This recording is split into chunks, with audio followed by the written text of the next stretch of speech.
Most people, when they think about dangerous honey hunting, picture Nepal, the Gurung people, cliff faces above river gorges, ladders made from rope and bamboo, giant hives the size of car doors hanging from overhangs hundreds of meters above the valley floor. That's where the danger lives, that's where the climbers are. Australia doesn't fit that picture. Australia has a modern, organized beekeeping industry. 5 to 20,000 managed hives, 12,400 registered beekeepers, 25,000 tons of honey produced every year. Efficient, commercial. You can buy Australian honey in 68 countries. The map of how honey gets made here is settled, tidy and well understood, except it isn't. Because somewhere in the eucalyptus forests of Queensland, the Northern Territory, and Western Australia's ancient Carry country, there are people who still climb. They climb trees that rise to 30, 40, sometimes 60 meters without a single branch to grip for the first half of the ascent. No harness, no ladder. In some cases, nothing but their hands, their feet, and a knowledge of trees that has been passed down, generation to generation, for more than 65,000 years. And what they're going after when they reach the top is not the honey you find in a supermarket. It is something older, stranger, and chemically unlike anything the modern beekeeping industry produces. Something that no commercial operation in the world can replicate at scale, because the constraint isn't equipment or knowledge. The constraint is time, and the trees themselves. Nobody mentioned that part. That's the part we're here for. Let's start at the bottom, with the trees. Australia is home to over 700 species of eucalyptus.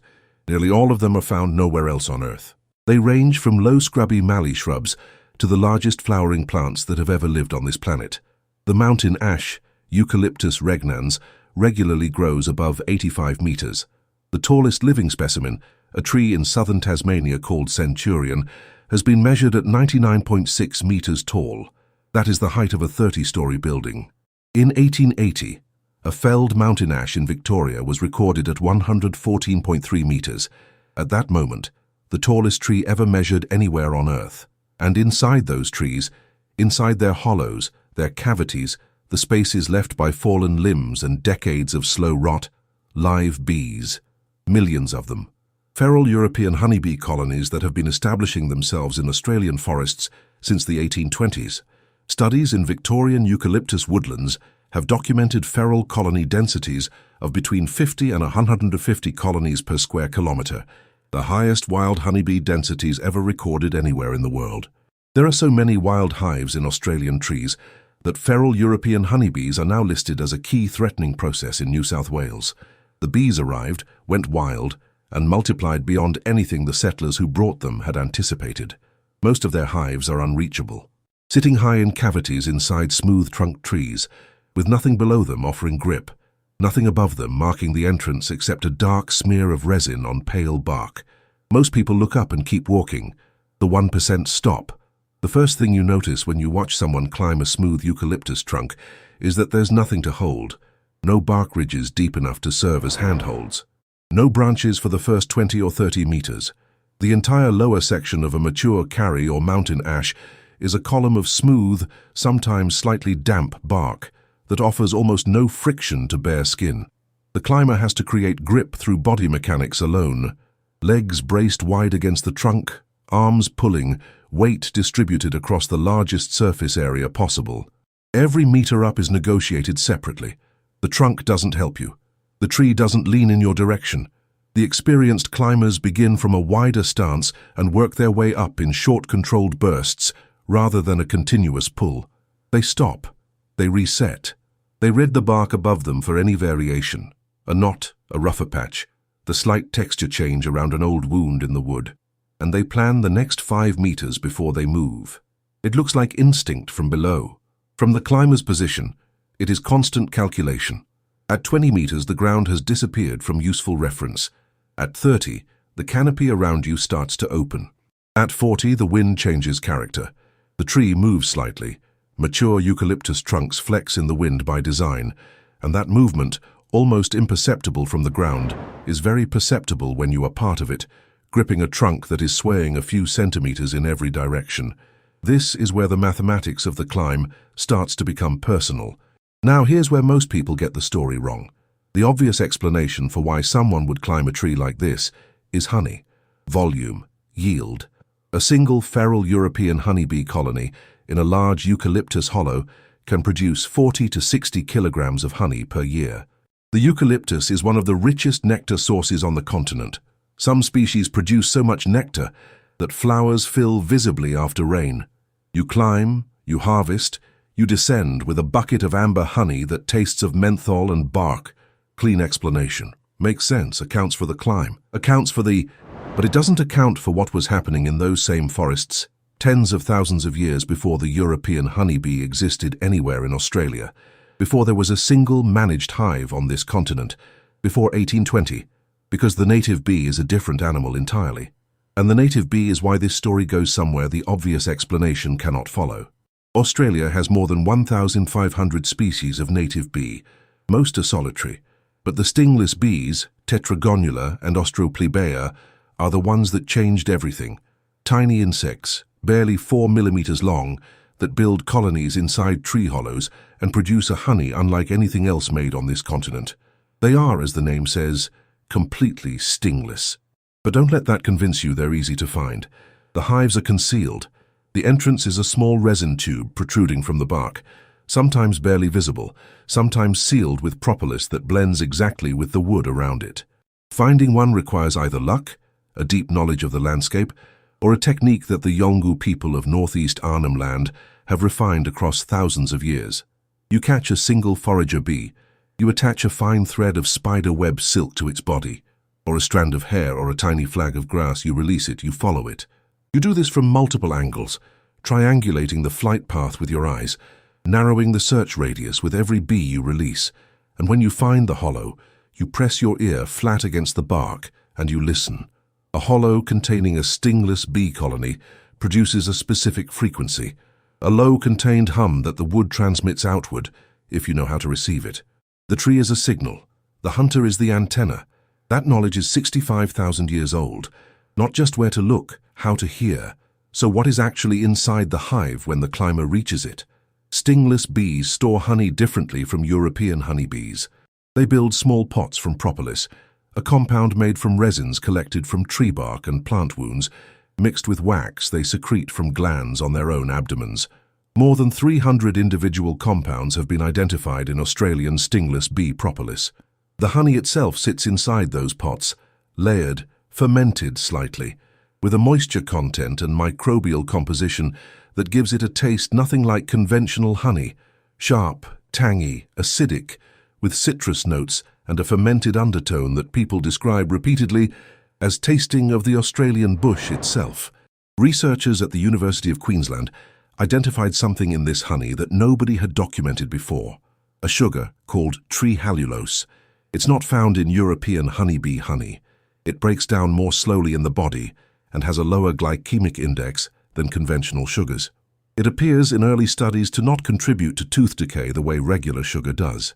That research is still developing.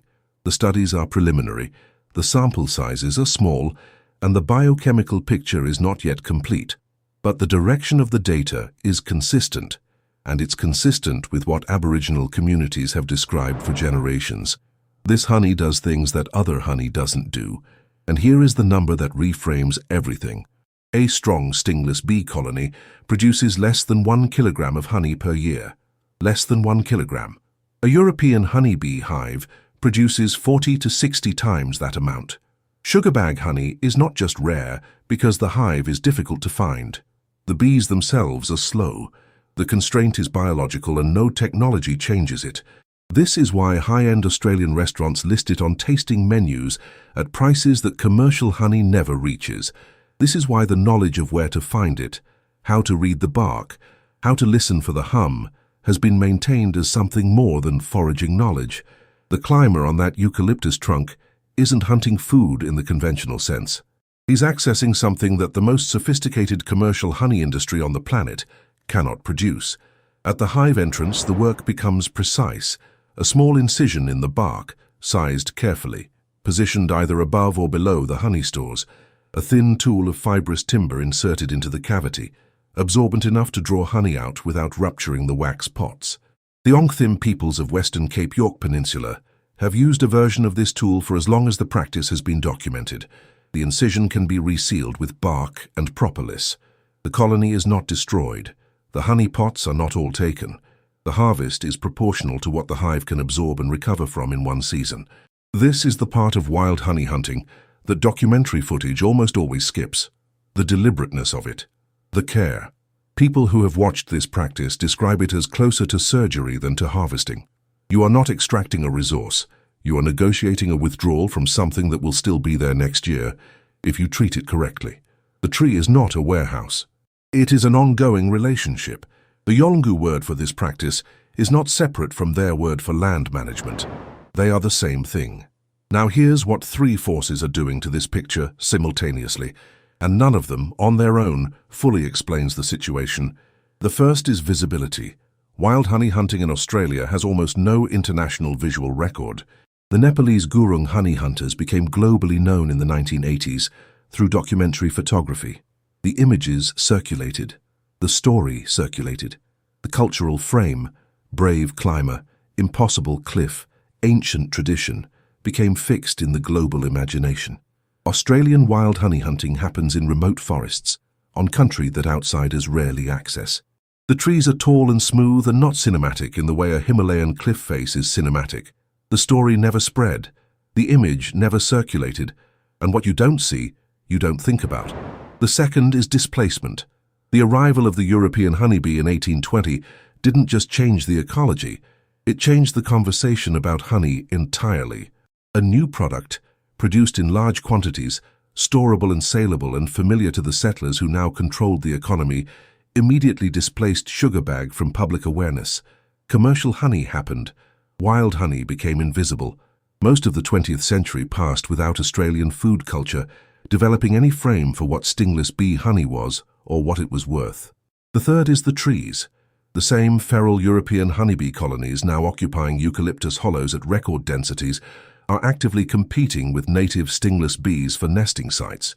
The hollows that once housed stingless colonies are increasingly taken by Apis mellifera. And because feral hives are high in the canopy, difficult to access and surrounded by populations that rapidly recolonize any vacancy, there are, as ecologists have documented, currently no realistic large-scale options for removal across Australia's vast forested ecosystems. The hollow-bearing trees that stingless bees need take between 80 and 120 years to develop usable cavities. Since European settlement, Australia has lost 22% of its forest and woodland cover. The old trees are disappearing. The hollows are being competed for. The stingless bee colonies are under pressure from a direction nobody is talking about loudly enough. All three forces are operating at once: visibility, displacement, ecological competition. And together, they explain why 99% of the people who see a man climbing a giant eucalyptus tree register nothing more than a stunt. The downclimb is always where the footage gets quiet. Going down a smooth eucalyptus trunk with tired arms at 30 or 40 meters, with a container of honey in one hand and nothing to anchor to, is the moment the mathematics of the ascent has to pay off in reverse. Gravity is no longer a problem to overcome. It is now the variable that could end everything if your grip slips by half a centimeter. The bark that gave you friction on the way up is the same bark that will fail you on the way down if your hands are wet with sweat or honey. Experienced climbers descend in short controlled drops, using their legs as brakes against the trunk, stopping every few meters to reassess and reposition. The 1% who climb these trees are not adrenaline seekers performing for a camera. They are executing a technical sequence in which every variable has been assessed before the first meter of ascent. The risk is real. The consequence of a mistake at 35 meters is not ambiguous. What makes it look effortless from below is 65,000 years of accumulated technique. Technique that lives in hands and feet and ears, not in manuals or training programs, and that cannot be downloaded or approximated by someone who has not grown up near these trees. There are people alive right now who know which trees in their country hold active stingless bee colonies, who know the sound of the hollow when the colony is working, who know the angle to cut, the tool to use, the amount to take, and the interval at which the hive recovers. People who have been moving this knowledge forward for 65,000 years, one generation to the next, mouth to ear, on country, and there are the trees, still there, still humming with something inside them that the most advanced food science in the world is only beginning to properly characterize. The tallest living eucalyptus in Australia, Centurion 99. 6 meters, southern Tasmania, survived a bushfire in 2019 that burned everything around it. A tree that old and that tall holding its ground while the landscape around it was consumed. Nobody has fully mapped where the active wild sugarbag colonies are. Nobody has counted them. That knowledge lives in people, not databases. It moves on country and language through practice. The climbs are still happening. The hives are still up there. How long both of those facts remain true is the question nobody is answering yet, and the one that matters most. If you've seen wild honey hunting happen anywhere in Australia, the region, the country, the kind of tree, tell me in the comments. I'm building a picture of where this practice still lives. I think it's bigger than anyone realizes.